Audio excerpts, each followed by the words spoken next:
Coming up on Watch the Damn Tape, is Caitlin Clark the MVP of the WNBA? Ceedee Lamb got his money, got that big contract. Will it help the Cowboys get to the Super Bowl? And Anthony Edwards, this is the 90s era basketball. Ain't nobody got no skills, man. We're going to discuss it next on Watch the Damn Tape.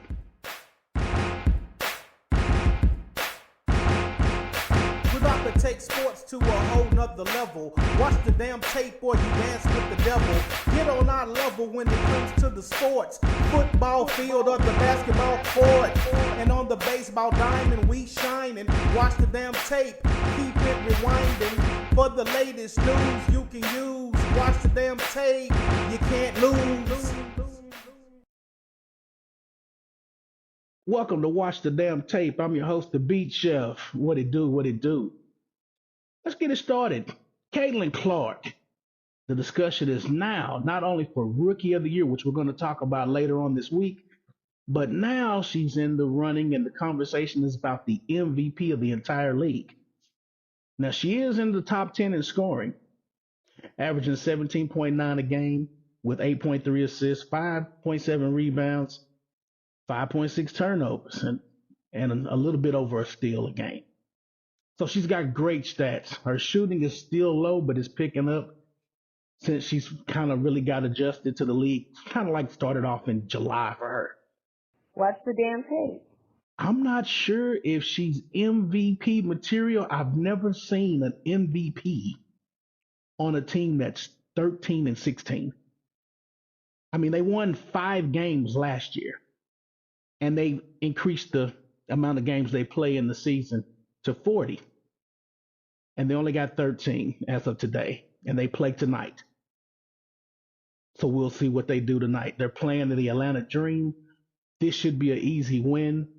And if you go and you really look at their record, they got a few quality wins. They beat Minnesota, they've beaten New York, and they beat a barely 500 Phoenix team. They basically dominated Phoenix this season. But other than that, they have beaten up on the Dallases, the Los Angeles, the Washington team, even Chicago. They've beaten up on the cellar dwellers. Oh, they beat the Seattle Storm earlier, too. That was a signature win for them as well. So they have a few wins out of the few 13.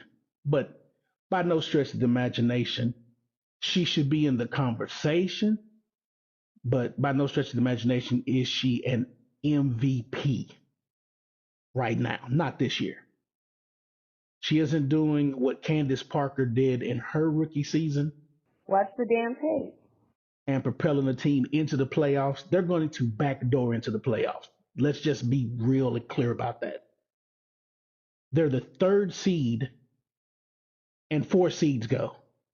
2 of the seeds are under 500 as we speak. I don't see them making it out of the first round against the Connecticut Sun or the Liberty, period. I don't think an MVP candidate is on a losing team.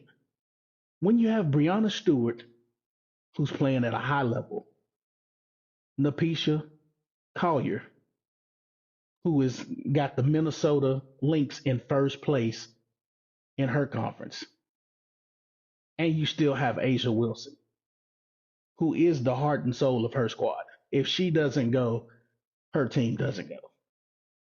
All of them have better resumes this season than Caitlin Clark.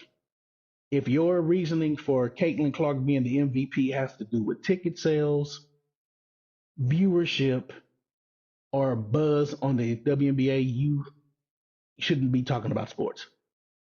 It has nothing to do with MVP.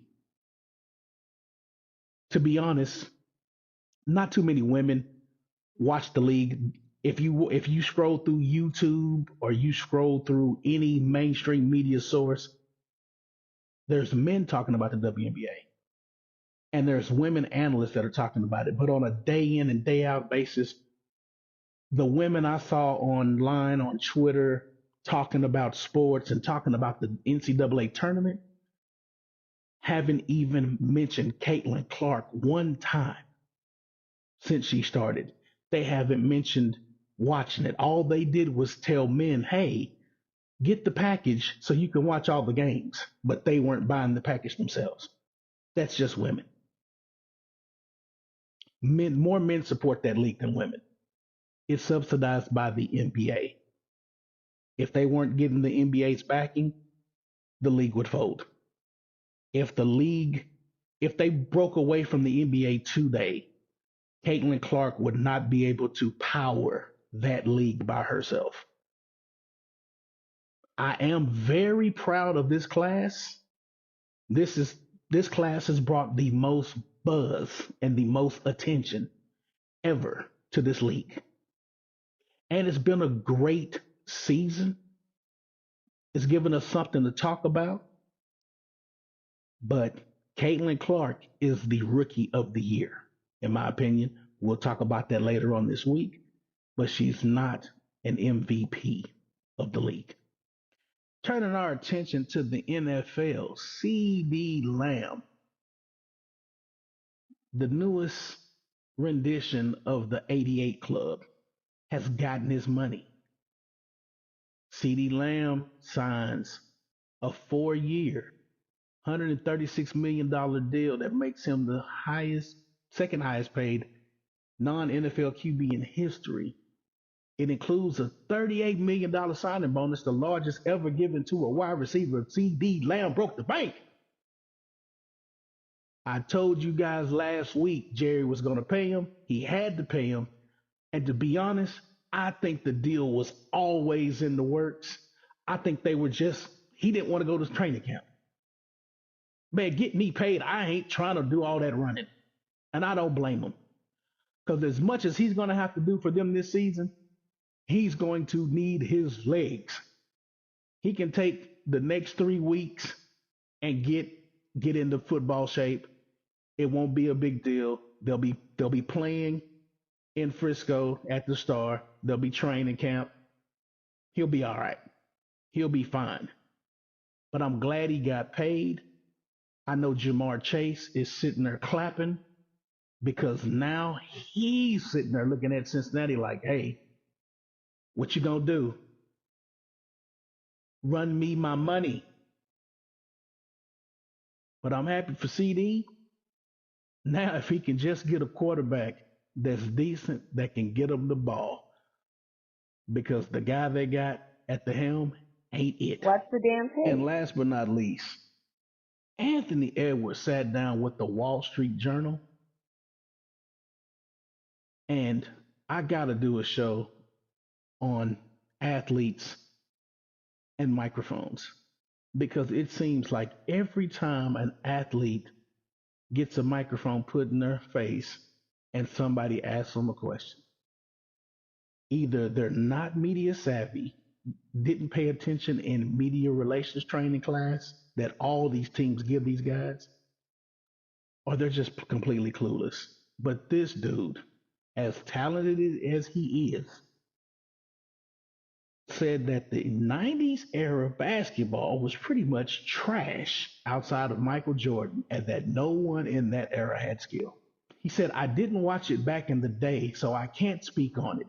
Dude, if you can say that, then just stop talking. But he goes on. They say it was tougher back then than it is now. But I don't think anybody had skill back then. Michael Jordan was the only one that really had skill. You know what I mean? So that's why when they saw Kobe, they were like, oh my God. But now everybody has skill. Dude. Okay, if everybody has skill, let's go look at his draft class. Anthony Edwards was drafted in the first round, the first pick of the 2020 draft. For his career, he averages 22.9, 5 rebounds, and 4 assists a game. These are the top 10. These are the other lottery picks. James Wiseman, 2 teams, averages 9 points a game for his career. LaMelo Ball, 20 points a game, made 1 All-Star. Patrick Williams, 9 points a game. Watch the Isaac damn tape. Okoro, 8.5 a game. Onyeki Okawa, 8.5. Killian Hayes, 8 points a game. Obi Topin, 7.9. Dink Alduz Diva, 9.8. Jalen Smith, 8.5. You have to go to the 12th pick in that draft, Tyrese Halliburton, averaging 17.2, and Tyrese Maxey, the 21st pick in that draft, averaging 18.2 to get to somebody that's actually showing the skills that Anthony Edwards talks about everybody has now. Everybody's skilled. Right now, we're probably watching the worst era of basketball where lottery picks have to go to the G League to learn how to play. There's in the 90s, yeah, you had misses in the first round. But if you go back and look at any draft class of the early 90s, most of your Hall of Famers came out of those drafts, out of those lotteries. And we'll do a show. We'll do a show on that. I might do a show on that this week as well. Because I love to watch drafts in the NFL and in the NBA and go back and see what the players developed into. But this dude's crazy. Nobody had skills. So you had Grant Hill. I mean, even if you went and took the B level guys on the team, I'm a Knicks fan, so just say Gerald Wilkins. Gerald Wilkins, you got Dominique Wilkins, Grant Hill, Anthony Hardaway. So Iverson played in Jordan's era. So Iverson didn't have any skills. Vince Carter, Jerry Stackhouse.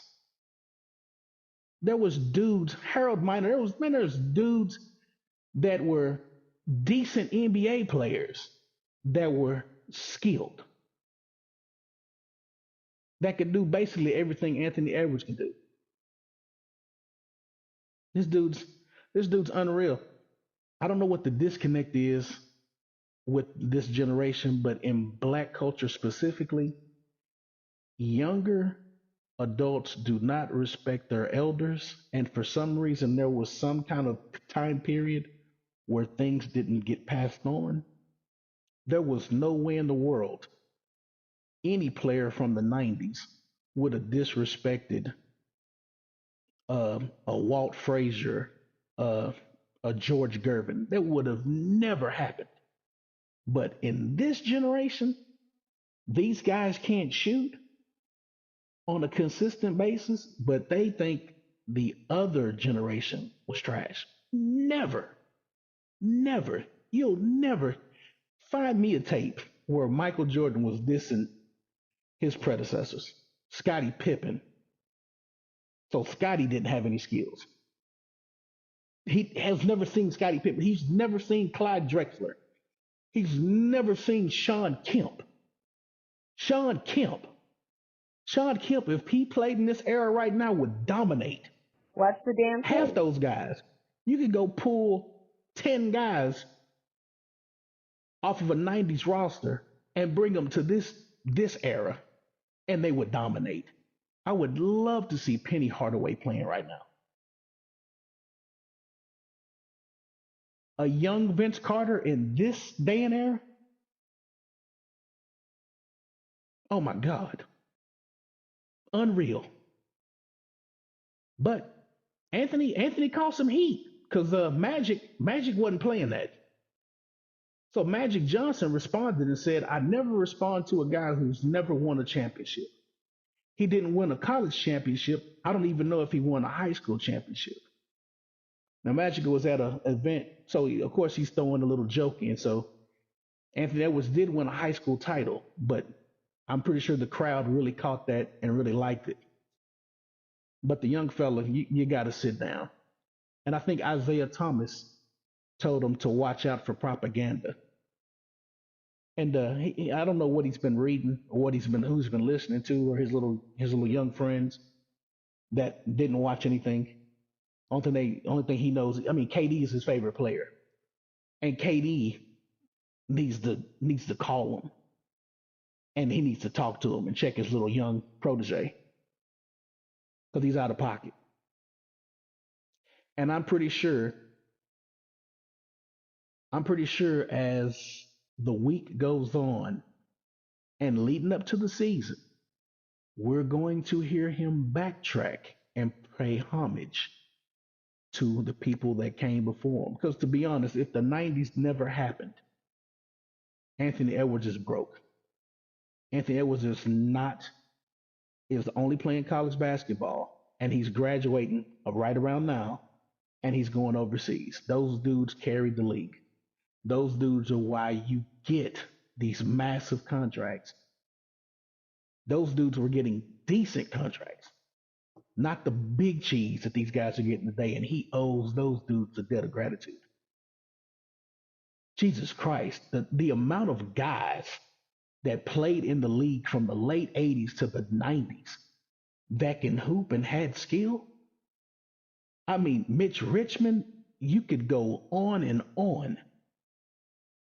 You could make 5 to 10 all-star teams with just random guys that he would be amazed at their skill level. Chris Mullin, there was hoopers. Drazen Petrovic would kill in the league right now.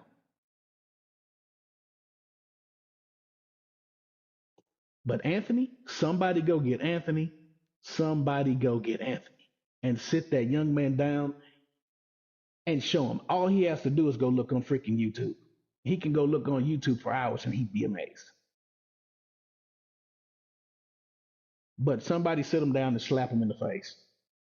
Give him some reality. Until next time, peace. Watch the damn tape. We're about to take sports to a whole nother level. Watch the damn tape or you dance with the devil. Get on our level when it comes to the sports. Football field or the basketball court. And on the baseball diamond we shining. Watch the damn tape. Keep it rewinding. For the latest news you can use. Watch the damn tape. You can't lose.